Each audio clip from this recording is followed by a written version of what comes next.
Hello, Sam from Sound on Sound magazine here. I'm at the NAMM show in Anaheim, California, and I'm with Howard Benson. Hey, Howard, how are you doing? Nice to meet you. Nice to meet you too.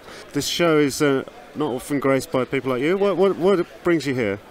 Well, I actually do come here maybe once every few years, but I'm coming here right now to talk about my vocal plugin that I made with Joey Sturgis Tones, and it's a sort of a Swiss Army knife of vocal plugins. So it does a lot of things in one plugin. It's like a channel strip for vocals, because that's what I'm known for, pretty much, is producing vocals. So. Okay, cool. So it's like it has an attachment for getting the stones out of horses' hooves and a corkscrew and all the other things you want from a Swiss Army knife. Yes, yeah. yes. So like dynamics, EQ. Dynamics, EQ, a bunch of really cool effects. We have a traditional delay, but it has, like, in the studio for doing the kind of records I do, we like to have our delays lo-fied. So there's a lo-fi button on the delay, there's a lo-fi button on the actual EQ, because we do that a lot in rock music and pop music. We want to do a verse where the vocal's not completely, has all the fidelity. Instead of just going and trying to turn the knobs, boom, you push a button, there you are. So it's super easy.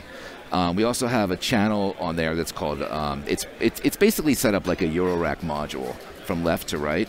And we have a module that does vocal multiplier work. So what it does is adds extra vocals to your vocals. It's kind of like if you were to do a vocal and then you wanted to do more vocals and more vocals to make the chorus bigger, you just turn the knob and this does it for you.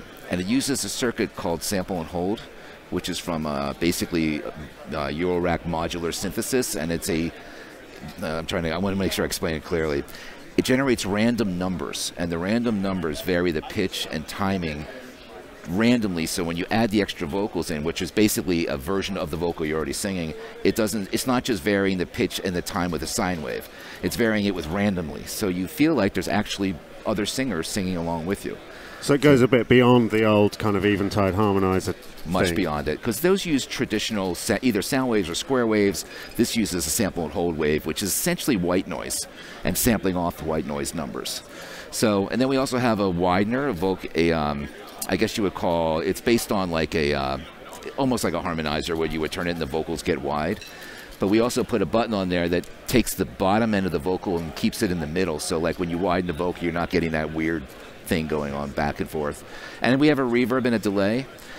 The thing that I think is special about it, and this is a big part of why I wanted to do it with Joey, is I like, when I used to use an SSL, you could flip the EQ and compressor. You could put the EQ before the compressor or after the compressor.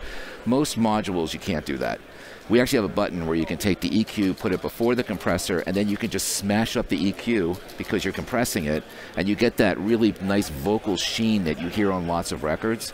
So it's already on the module. So it's just a button you push, a very powerful button actually. Because like if you're adding 10K, if you're adding 10 dB at 10K after the compressor, your ears are going to go like, what the hell?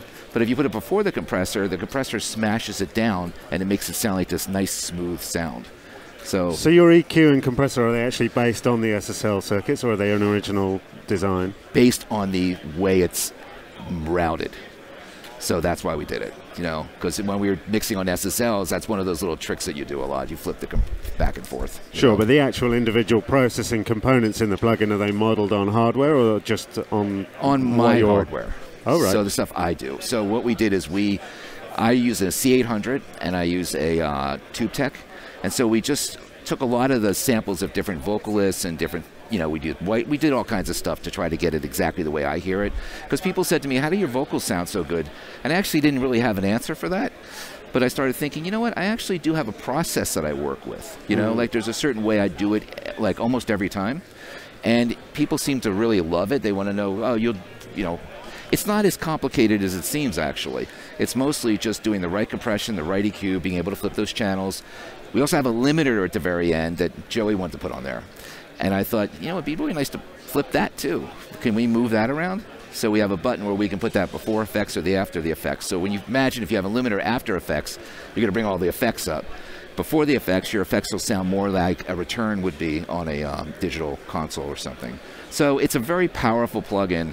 I wanted to put presets in, so we put about 99 presets. So if you're like want to just start somewhere, you just hit HB1 and you sound like what my vocals would sound like. And then you can go have fun after that. So are these presets based on things you might be able to hear on records that are out there? Absolutely. Totally. In fact, HB1 preset is pretty much, that's a lot of the vocals I do on records without the effects. I took the effects off that one. Then there's like HB2 preset that has my preset with all the delay and reverb and the multiplier on there and the spread. So, but everybody's different. So some people don't like delay. Some people like delay. So you just turn it off, turn it on, whatever you want. You know, that's up to you. Cool. You know? And if I want to turn it off, turn it on, how soon can I get hold of this plugin? Well, ask Joey. We can send it to you right now. It's available now, is it? Oh, yeah. Oh, okay, cool. Oh, yeah, yeah. And how much does it cost? It's $199. Excellent. Well, so, cool. yeah. I hope I explained it well enough. Absolutely. Thanks very much, Howard. Okay. And look forward to trying it out. Okay, thank you.